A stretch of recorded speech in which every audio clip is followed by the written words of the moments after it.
آمين.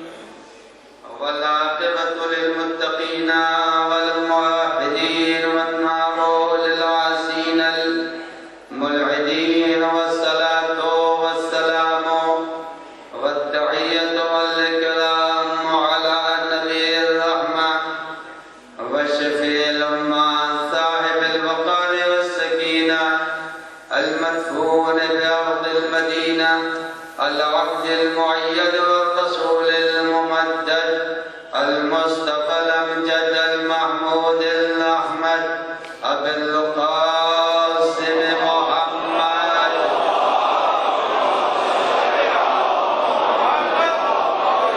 وعلى ابن عمه ووزيره ووصيه وخليفته نور الأنوار حجج الجبار والد الأئمة الأطهار قسيم الجنة والنار المولود في البيت ذي الأستار إمام المشارق والمغارب الذي حبه فرض على الحاضر والغائب غالب كل غالب علي بن أبي طالب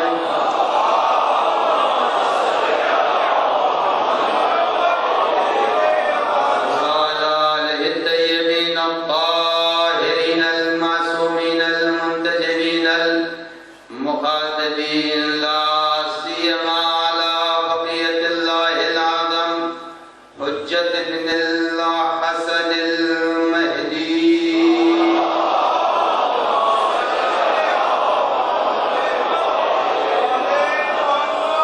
روحي وأرواح العالمين له الفداء واللعنة الدائمة الباقية على أعدائهم أجمعين من يومنا هذا إلى قيام يوم الدين. أما بعد فقد قال الله الحكيم في كتابه الكريم بسم الله الرحمن الرحيم والسماء ذات الحبك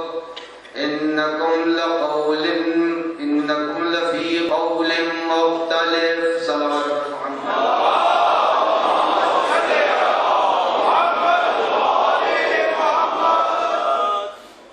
سلسلہ گفتگو میں نے اپنے موضوع عظمت پیغمبر اور مرتبہ رسالت کے عنوان سے کل آپ کی خدمت میں یہاں تک پہنچایا تھا کہ پروردگار عالم نے پیغمبر اکرم صلی اللہ علیہ وآلہ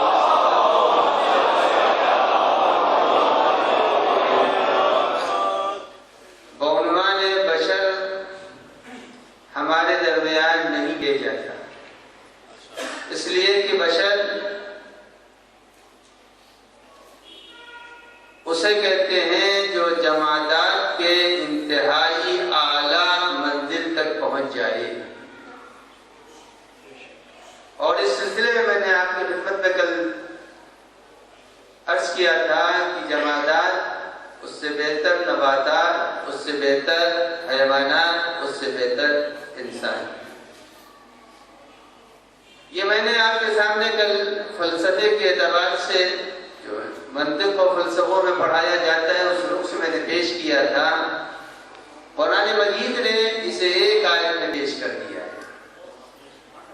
قرآن مجید ارشاد فرما رہا ہے کہ بدع خلق الانسان من طین، ہم نے انسان کو مٹی سے پیدا کیا. یہ بیان قرآن ہے کہ ہم نے انسان کو مٹی سے پیدا کیا. تو یہ مٹی سے پیدا ہونے والا انسان ترقی کرتے کرتے کرتے کرتے اتنا پہنچا کہ اسے بشر کہا جانے لگا. تو انسان مٹی ہی سے پیدا ہوا ہے، اور جب انسان مٹی سے پیدا ہوا ہے تو مٹی سے پیدا ہونے والا بشر ہوا کرتا ہے. اور اللہ نے پیغمبر کو جب پیدا کیا تو مٹی سے پیدا نہیں کیا ہے، نور سے پیدا کیا ہے. تو جو نور سے پیدا ہوگا، لفظ بشر اگر بولا بھی جائے گا تو حقیقت کے طور پر نہیں بولا جائے گا، مجاز کے طور پر بولا جائے گا. اور عزیزو یہ یاد رکھیے، یہ اللہ نے پیغمبر اکرم صلی اللہ علیہ وآلہ وسلم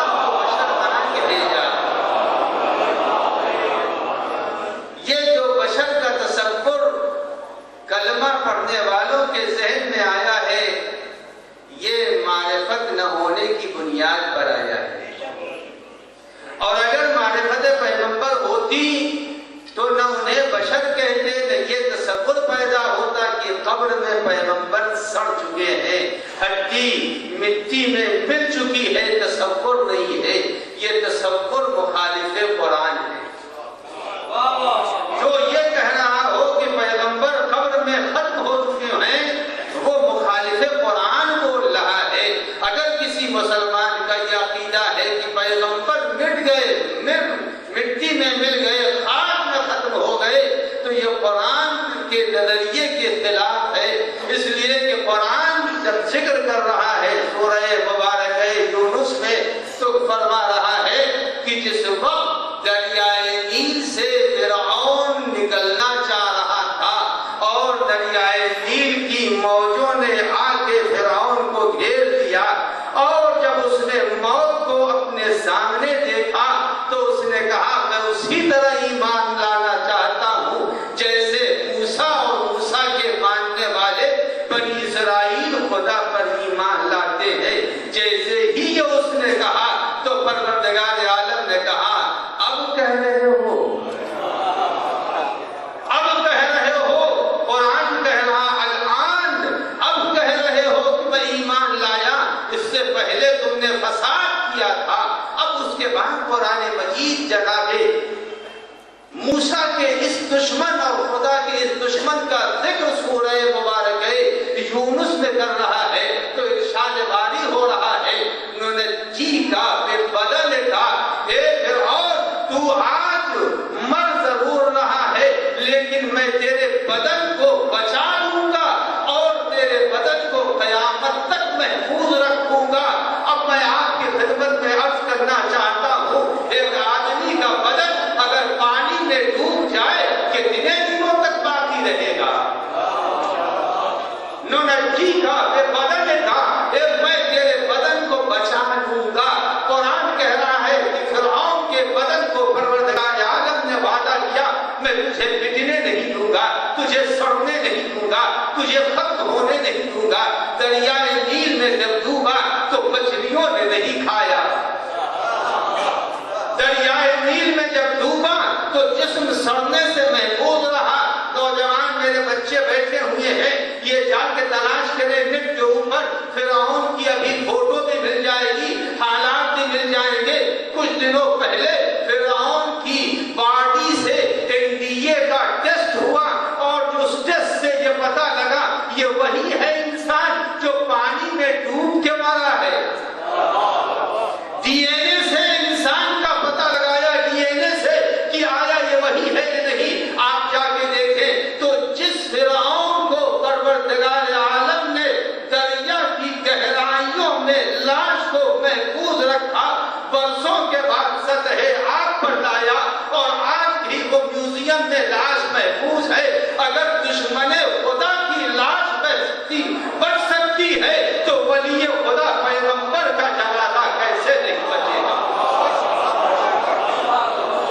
صلوات پڑھ محمد وعلی۔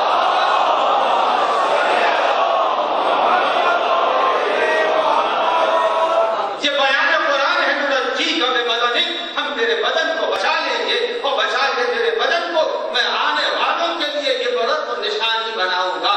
تو دشمن کا بدن بچ جائے تو کسی کو کوئی حیرت نہیں ہے، اور مرسل آدم کے بدن کے لیے خیال ہے یہ بدن جسم قبر میں جانے کے بعد سڑ گیا، ختم ہو گیا، تو بتائیے نبی کو مانا ہے تو ماننے کے بعد پہچانا یا نہیں پہچانا؟ یعنی انسان مومن، کلمہ پڑھنے والا، لا الہ الا اللہ محمد رسول اللہ، قرآن پر عقیدہ رکھنے والا، فرعون کی لاش کی سلامتی کا عقیدہ رکھتا ہے، مگر جس کا کلمہ پڑھ رہا ہے اس کی لاش کی سلامتی کا عقیدہ نہیں رکھتا۔ اب آپ بتائیں پیغمبر کو پہچانا، کیا اسی پیغمبر کو پہچان لیا جس پیغمبر کے لیے یہ عقیدہ ہو، جس پیغمبر کے لیے یہ عقیدہ ہو؟ کیا اسے پیغمبر کو پہچانا؟ عزیزوں یاد رکھیے، علماء یہ جو وبا چلی، اس وبا نے نہ جانے کتنے عقیدوں کو برباد کر دیا۔ یہ جو 7-8 دہائیوں سے وبا چلی، جس نے پیغمبر کے وقار کو مجروح کرنے کے لیے سامراج نے جو کوشش کی تھی، اس کے جیسے آلائے کار مل گئے،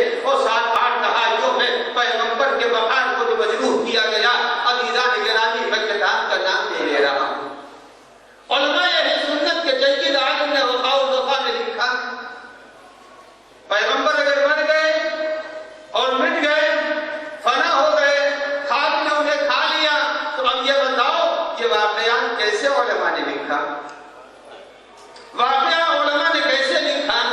ایک شخص بھوکا ہے، پریشان حال ہے، 2 وقت کی روٹیاں نہیں ملی، کچھ دور سے وہ زیارت پیغمبر کے لیے آیا، اور جب پیغمبر کے حرم میں پہنچا تو مغرب کا وقت گزر چکا تھا، چھوٹا سا مدینہ تھا، نہ کہیں دکان ہے نہ کہیں کھانے کے لیے کوئی امکان ہے۔ ایک مرتبہ نماز پڑھی، تھکا ہوا آدمی اور پیغمبر کے قبر کی طرف متوجہ ہو کے کہتا ہے کہ یا رسول اللہ، آج میں آپ کا مہمان ہوں، بڑا بھوکا ہوں، بڑا بھوکا ہوں، میں آپ کا مہمان ہوں، آپ مجھے آج کھانا کھلا دیجیے۔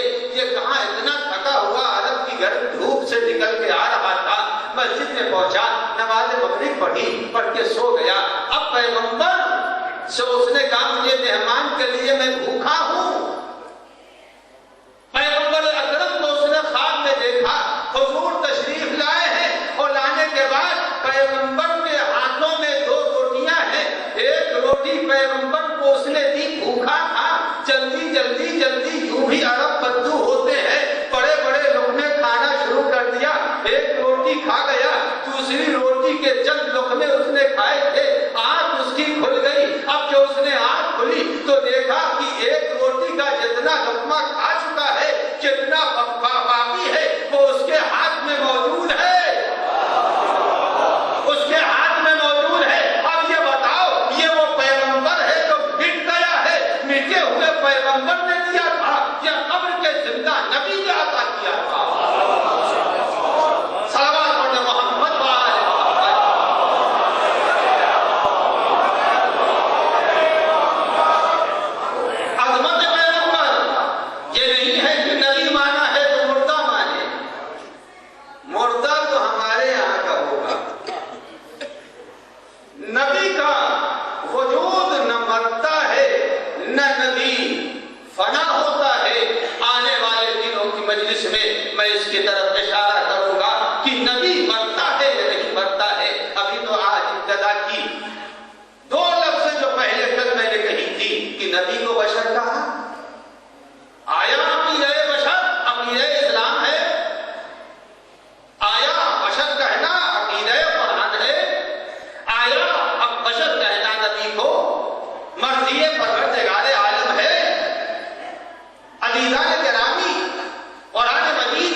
درمیان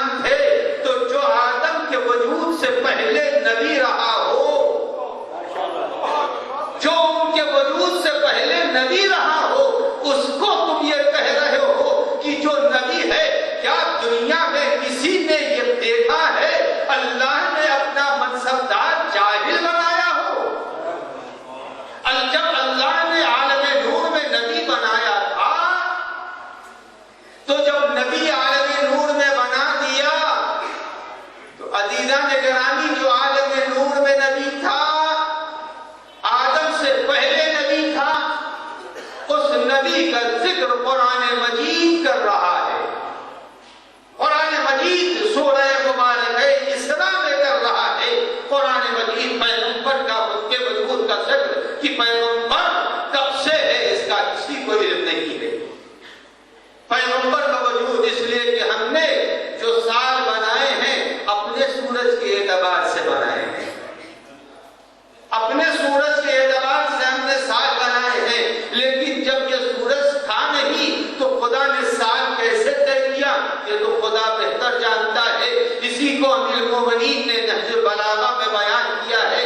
حضرت فرما رہے ہیں کہ اللہ نے ابلیس کی ہزاروں برس کی عبادت کو نامنظور کر دیا، اس لیے کہ ابلیس نے مرضی خدا کے مطابق آدم کو نہیں پہچانا. اس کے بعد فرماتے ہیں کہ نہ جانے وہ کون سے سال تھے، زمین والا سال تھا یا آسمانوں والا سال. اس کے بعد عزیزان گرامی پروردگار عالم ارشاد فرما رہا ہے، جناب آدم کی خدمت کا تذکرہ کرتے ہوئے ابلیس سے پوچھ رہا ہے باری تعالیٰ کہ لما منعک لما خلقت بیدیا.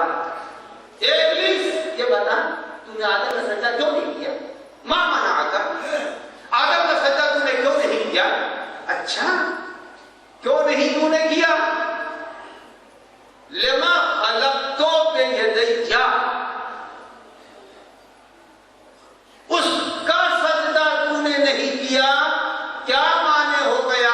جس کو میں نے لما خلقت بیدیا، جس کو میں نے اپنی قوت و قدرت سے پیدا کیا ہے. اب آپ اندازہ لگائیں خدا نے کیا پوچھا کہ اے ابلیس تو نے سجدہ کیوں نہیں کیا جس کو میں نے اپنی قوت و قدرت سے پیدا کیا ہے. اس کے بعد جو جملہ پروردگار عالم نے قرآن مجید میں رکھا ہے وہ عجیب و غریب جملہ ہے. قرآن کیا کہہ رہا ہے؟ استکبرت، اے ابلیس گھمنڈ ہو گیا ہے تجھ کو، تجھے تکبر ہو گیا ہے، کیوں نہیں تو نے سجدہ کیا؟ ام کنت من العالی، کیا تو بھی بڑے لوگوں میں ہو گیا ہے؟ پتہ چلا خلقت آدم کے وقت کچھ ایسے بڑے پائے جا رہے تھے جن کو حکم سجدہ نہیں دیا گیا تھا. عزیزوں کو کون عالم تھے؟ اگر اللہ کو ایک مراد لینا ہوتا تو کہہ سکتا تھا ام کنت من العالی، کیا تو بڑوں میں ہے؟ مگر کہا ام کنت من العالی، معلوم ہوا کچھ ایسے بڑے تھے جن کو سجدہ آدم کا حکم نہیں تھا. اسی کو تو پیغمبر نے کہا ہے جب آدم خلق کیے جا رہے تھے ہم بھی پائے جا رہے تھے، علی بھی پائے جا رہے تھے، زہرا بھی پائی جا رہی تھی، حسنین بھی پائے جا رہے تھے. سلام پر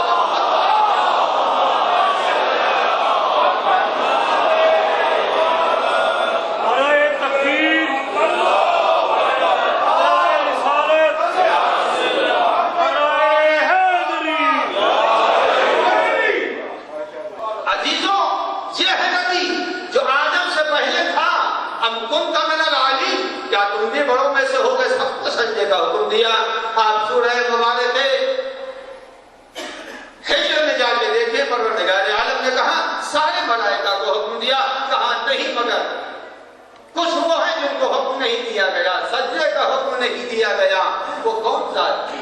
وہ ذات حدیثیں بتا رہی ہے ام کنت من العالی. وہ بڑے کون تھے؟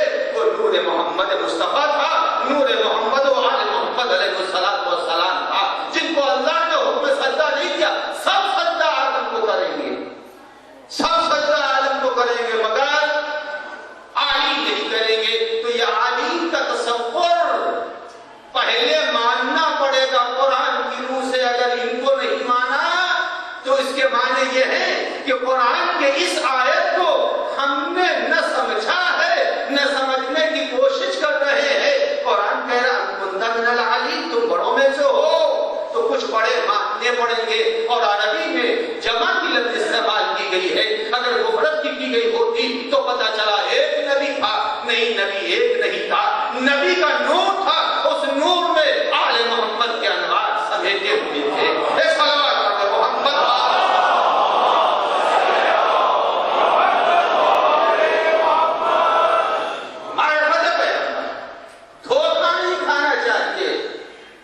بشر کے معنی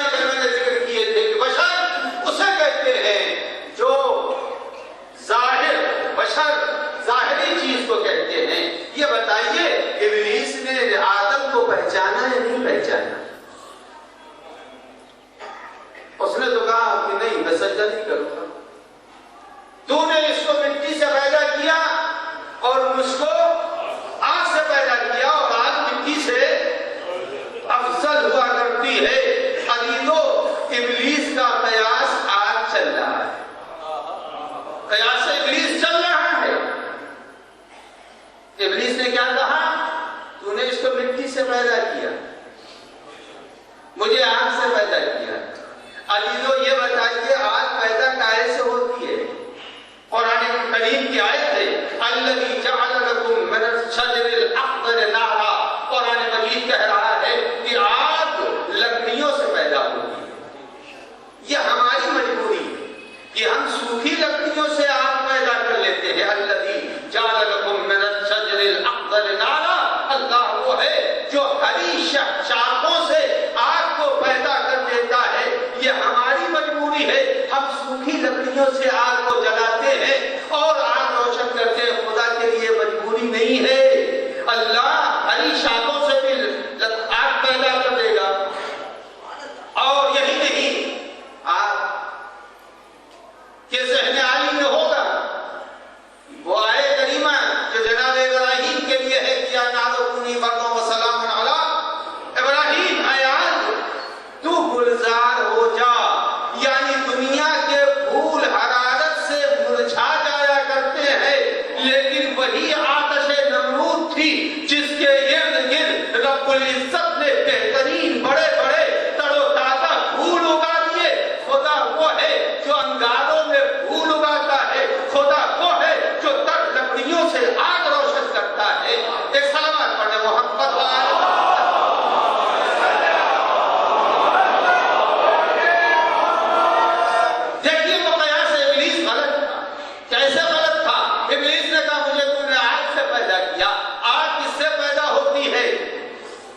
لکڑی سے، لکڑی درخت ہی تو پیدا ہوگی۔ درخت کہاں اگتا ہے؟ زمین میں اگتا ہے۔ بس فرق پہچانیے، فرق پہچانیے۔ عزیزو، لفظیں آپ کے حوالے ہیں، آپ کے اذہان جہاں جہاں گئے میں اس کا ذمہ دار نہیں ہوں، مگر میں آپ کی خدمت میں عرض کروں کچھ وہ ہے خدا کی نظر میں، خدا کی نظر میں اصل تھی۔ اللہ نے کہا میں نے آدم کو مٹی سے پیدا کیا، اور ابلیس کی نظر میں فرق تھی۔ درخت بھی مٹی ہی سے پیدا ہوتا ہے اور درخت ہی سے آگ پیدا ہوتی ہے۔ ابلیس نے آگ جیسی مٹی سے بدل جانے والی پوزیشن کو دیکھا، مگر اصل مٹی کو نہیں دیکھا، خاک کو نہیں دیکھا۔ پتا چل گیا ابلیس اور خدا کے نظریے میں ایک بنیادی فرق ہے۔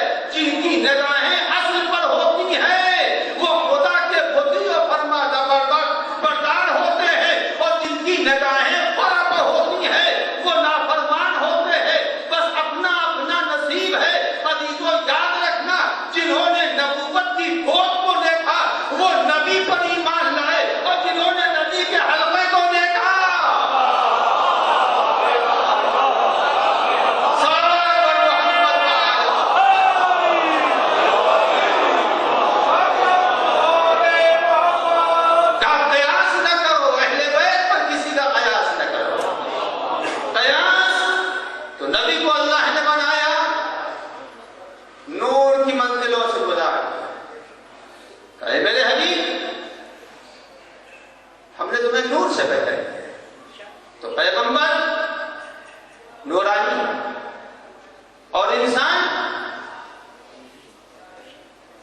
مٹی سے پیدا ہوا، اور اس کے بعد عزیزو یاد رکھیے ایک عجیب و غریب لفظ ہے جو کہ قرآن کی ہے، مائی مہین، ہم نے تم کو نہایت گندے اور بدبودار پانی سے قطرے سے پیدا کیا ہے۔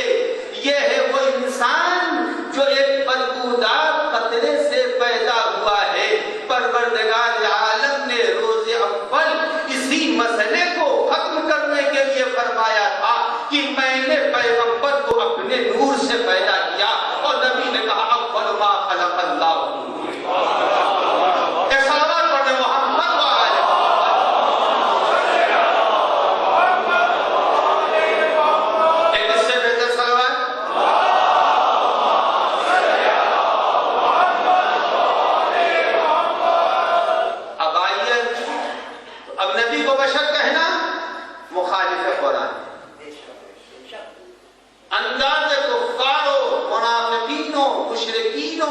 دشمنان انبیاء جو نبی کو بشر کہہ رہے تھے.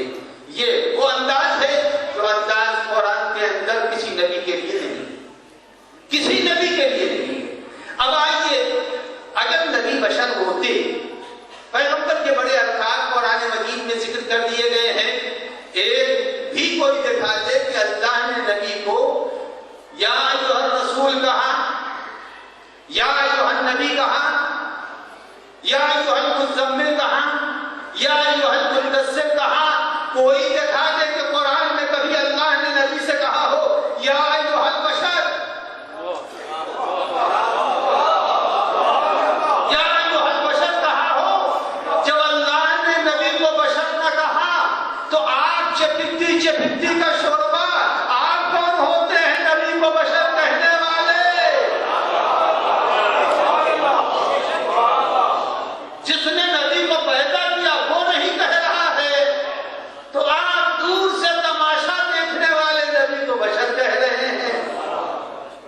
تو عزیزوں, پیغمبر کو خدا نے تو نہیں کہا.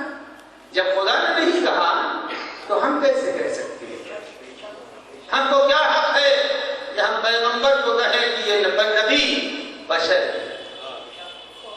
اللہ نے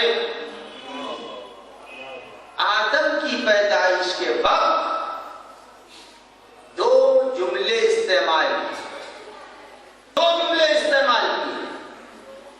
پہلا مرحلہ, ابلیس سے پوچھا ماں منعک ان تسجد لما خلقت بیدی, جس کو میں نے اپنے جد سے پیدا کیا, یدیا. اور یہ فقط ہمارا ہی فرقہ ہے جو قرآن میں خدا کے تجسم کا قائل نہیں.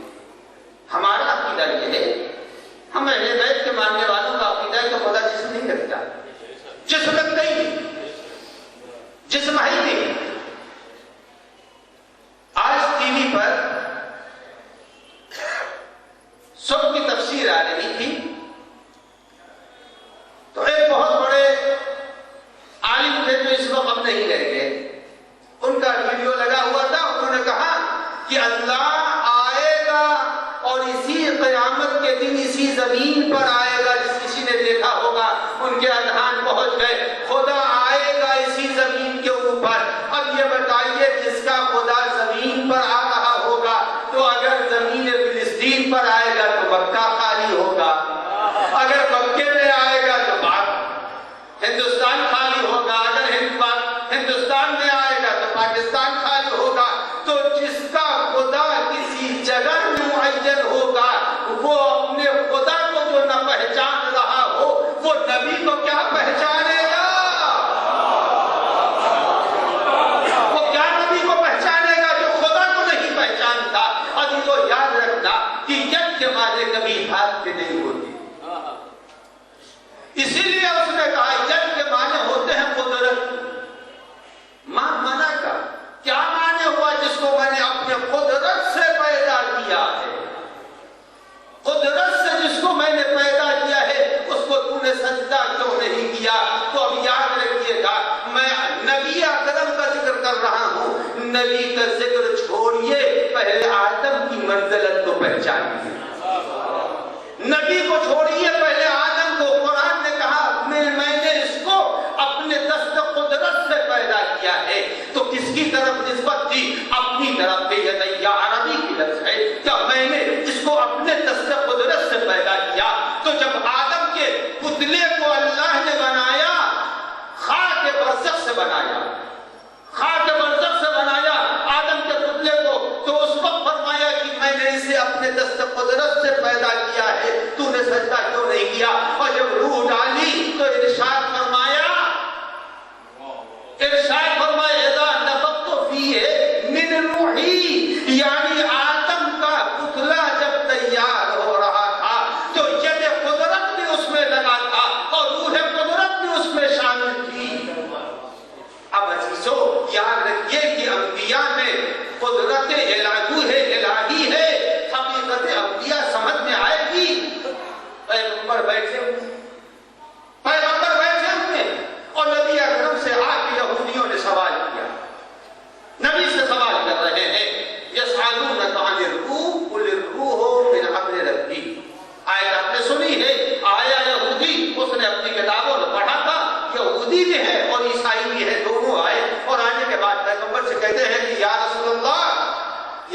رسول اللہ کہہ رہے، وہ نہیں کہہ رہے۔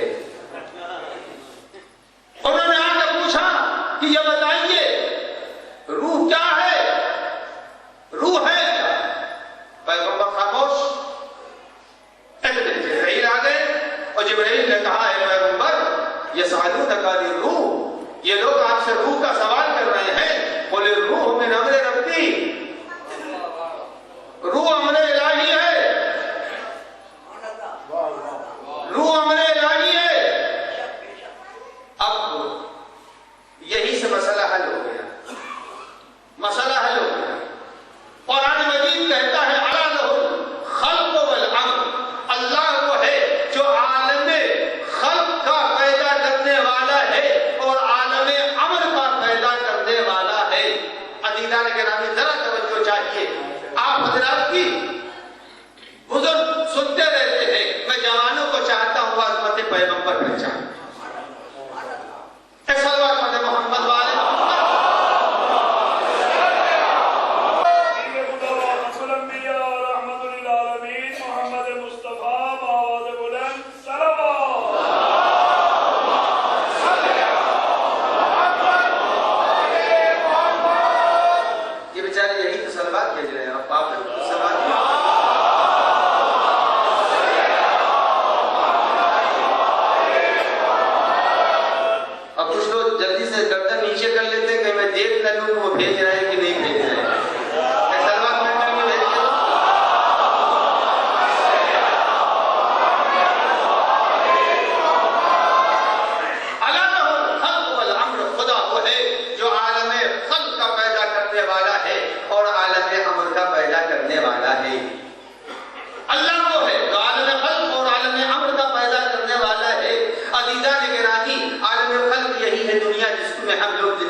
روح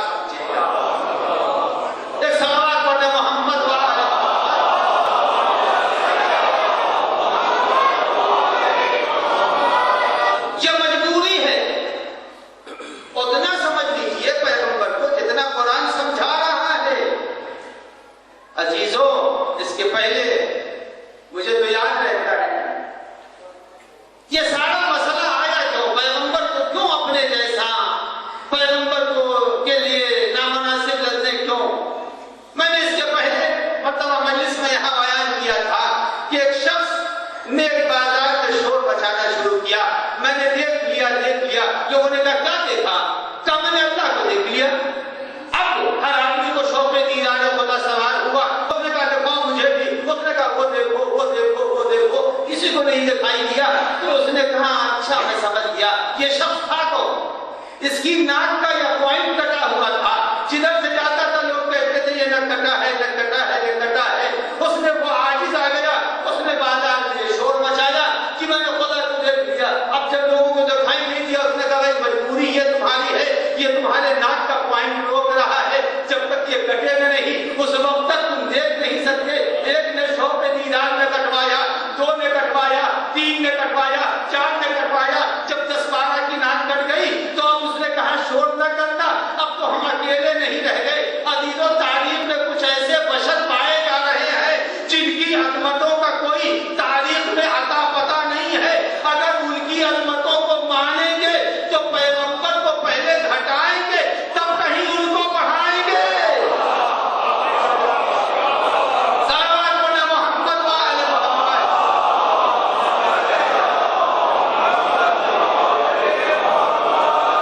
اگر پیغمبر کو حقیقی شکل میں پہچان لیا تو پھر وہ تو کسی کھانے کے نہیں ہے، لہذا کا پہلے ان کو لانے کے لیے ان کو پہلے گھٹا دو، جب یہ گھٹ جائیں گے تو وہ خود ان کی حیثیت معلوم ہو جائے گی۔ عزیزان گرامی، پیغمبر کو پروردگار عالم نے بشر نہیں بنایا ہے، پیغمبر کو اللہ نے ہمارے جیسا نہیں بنایا، ہمارے جیسا نہیں بنایا ہے، یہ ہماری مجبوری ہے۔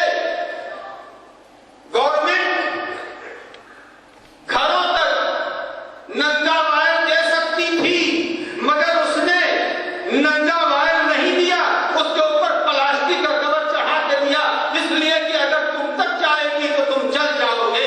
اگر معمولی نور کے اوپر ایک کور چڑھا کے ہماری حکومتیں دے رہی ہے تو اس نور مجسم کو جب خالق نے بھیجا تو ایک جسم دے کے بھیجا۔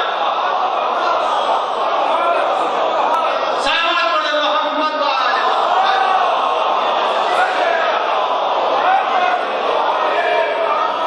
یہ ہماری مجبوریاں تھیں۔ پیغمبر کو اللہ نے بشریت کا لباس دیا مگر وہ بشریت یہ بشریت نہیں تھی جس کا ذکر میں کل کر چکا ہوں۔ عزیزوں، قرآن مجید کہتا ہے لو کان فی الارض ملائکۃ، قرآن مجید کہہ رہا ہے اگر اللہ نے زمین پر انسانوں کی جگہ کے بجائے، سورہ مبارکہ اسراء میں ہے کہ اگر اللہ نے زمین پر انسانوں کے بجائے ملائکہ پیدا کر دیے ہوتے اور وہ زمین کے اوپر چلتے پھرتے، اگر وہ ملائکہ آخری آیت کا دوسرا حصہ درمیان کی آیت چھوڑ رہا ہوں، اللہ نے ارشاد کیا اگر لو کان فی الارض ملائکۃ، اگر زمین پر ملائکہ ہوتے چلتے پھرتے رہتے، لنزلنا علیہم من السماء ملکا رسولا، تو ہم آسمان سے اگر نبی بھیجتے تو انہی کے جیسا ملک بھیجتے۔ اب عزیزو ذرا قرآن کے بیان کو دیکھیے، قرآن کیا کہہ رہا ہے؟ ہم نے زمین پر انسان بھیجا، لہذا اگر کہیں زمین پر ملائکہ کو بھیج دیتے بسنے کے لیے، وہ چلتے پھرتے کھاتے پیتے، وہ اگر زمین پر رہتے، تو قرآن مجید کہہ رہا ہے اگر زمین پر ملائکہ کو بھیجتا تو ملائکہ ہی کو رسول بنا کے بھیجتا۔ اب کیا قرآن نے کہا؟ قرآن کیا کہنا چاہتا ہے؟ قرآن کہنا یہ چاہتا ہے کہ دیکھو اگر زمین پر میں رہنے کے لیے بسنے کے لیے ملائکہ کو بھیجتا تو ملائکہ نہ کھاتے ہیں نہ پیتے ہیں، تو میں جب رسول بھیجتا تو رسول بھی انہی کے جیسا ہوتا، نہ کھاتا نہ پیتا، ملائکہ نہ خستہ ہوتے نہ تھکتے۔ اگر میں رسول بھیجتا تو انہی کے جیسا رسول بھیجتا، نہ تھکتا نہ سوتا۔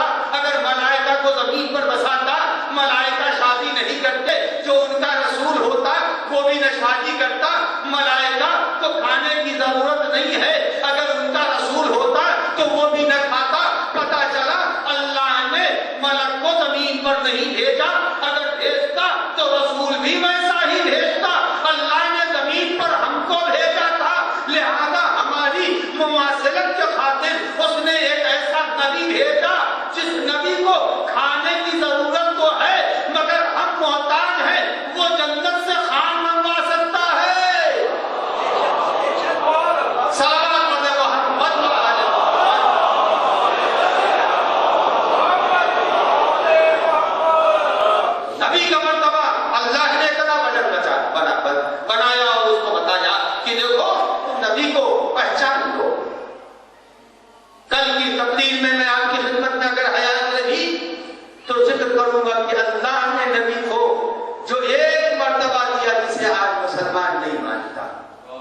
وہ کون سا مرتبہ ہے جس کو مسلمان نہیں مانتا؟ وہ مرتبہ کون سا ہے؟ قرآن مجید پیغمبر کے لیے ارشاد فرما رہا ہے. آپ حضرات سورہ جمعہ پڑھتے رہتے ہیں کہ اللہ نے انہیں امیین میں رسول بنا کے بھیجا. کیسا مسلمان ہے؟ مجھے نہیں سمجھ میں آتا یہ مسلمان کیسا ہے جو پیغمبر کو امی کہہ رہا ہے، جاہل کہہ رہا ہے. یہ کیسا مسلمان ہے جو پیغمبر کو جاہل کہہ رہا ہے؟ یاد رکھیے گا، جس کا نبی جاہل ہوگا اس کی امت پڑھی لکھی نہیں ہوگی، اس کی امت پڑھی لکھی نہیں ہو سکتی. نبی جاہل، امت پڑھی لکھی. امت میں ایسے لوگ کہ جن کے لیے ہے.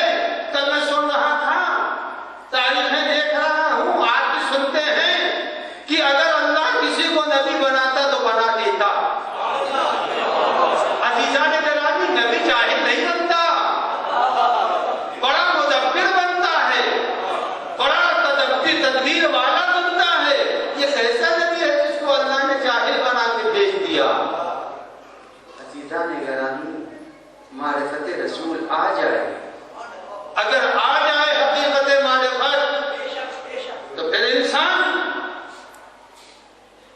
اسی دنیا میں جنت کو دیکھ لے گا، اسی دنیا میں جنت کو دیکھے گا. کل میں آپ کی خدمت میں عرض کروں گا کہ اللہ نے جناب پیغمبر کو جاہل بنایا تھا. کیا جاہل بنایا تھا؟ جاہل کبھی نبوت کر سکتا ہے، جاہل تو کبھی نہیں ہوتا. جناب عیسیٰ علیہ السلام کے لیے قرآن مجید نے کہا ہے کہ اللہ نے ان کو بچپن میں علم دیا تھا. آتانی الکتاب وجعلنی نبیا.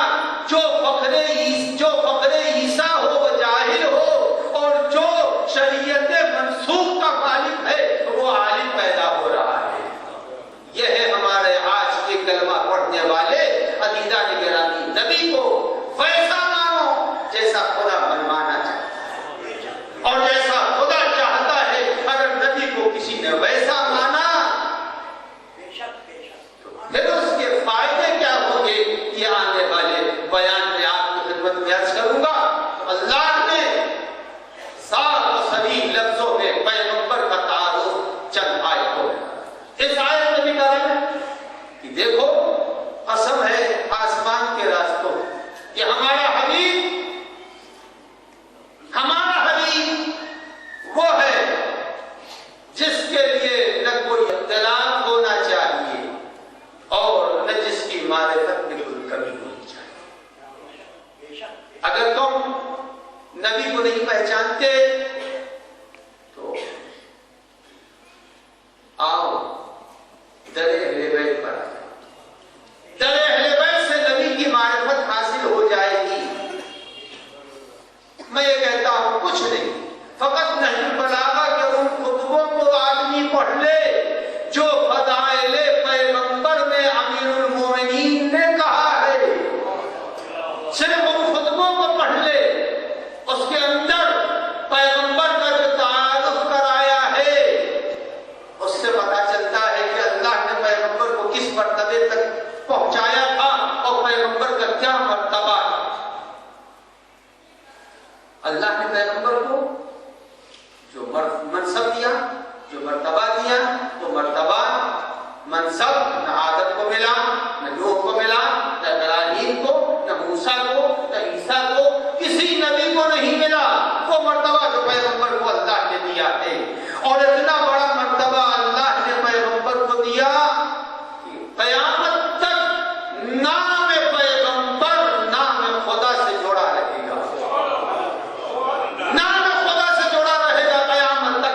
اگر اشہد اللہ الہ الا اللہ آسمانوں تک پہنچ رہی ہے تو اشہد ان محمد